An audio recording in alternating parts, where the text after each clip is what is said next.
Stalin sir பதவி போன அந்த கடுப்புல அறிக்கையா விட்டு தள்ளிக்கிட்டு இருக்கிறாரு. என்ன பண்ணீங்க உங்களுடைய ஆட்சியில?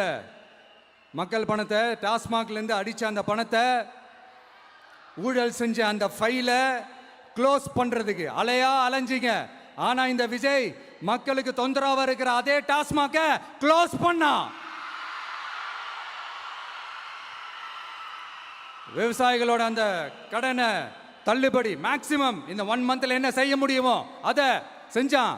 நீங்க தான் அந்த நிதி சம்பந்தமா இருக்கிற எல்லா கேட்டையும் லாக் பண்ணி வச்சுட்டுல போயிருக்கிறீங்க. அதை சரி செய்ய வேணாமா? அதை ஒழுங்குபடுத்த வேணாமா? அதனால மறுபடியும் சொல்றேன், இந்த விஜய் பொய் சொல்லி ஏமாத்துறதுக்காகலாம் அரசியலுக்கு வரல.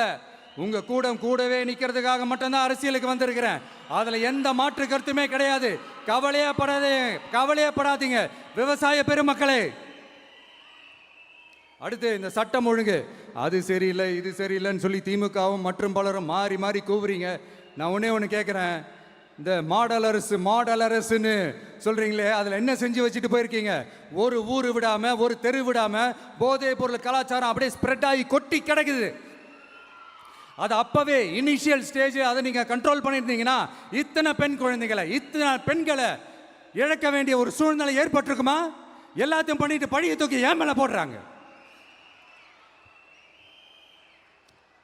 நீங்க என்ன பழி நம்ம மேல போட்டாலும் மக்கள் நிம்மதியா வாழக்கூடிய அந்த செயலை கண்டிப்பா இந்த விஜய் செஞ்சு தான் காட்டுவான்.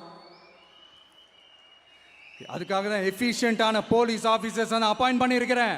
எஃபிஷியன்டான அந்த போலீஸ் ஆஃபீஸர்ஸ் டீம் நான் அப்பாயிண்ட் பண்ணியிருக்கிறேன்.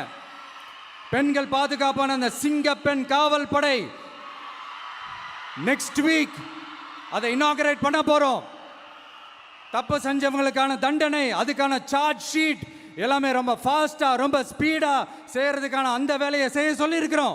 கோர்ட்ல கூட தப்பு செஞ்சவங்களுக்கான அந்த கடுமையான தண்டனை வாங்கி கொடுக்கறதுக்கான அந்த வேலையையும் ரொம்ப சீக்கிரமா செய்ய சொல்லி இருக்கிறோம். அதனால நீங்க என்ன பழி நம்ம மேல போட்டாலும் உண்மையா உறுதியா மக்களுக்கு தேவையான எல்லா விஷயங்களையும் இந்த விஜய் செஞ்சு தான் காட்டுவான்.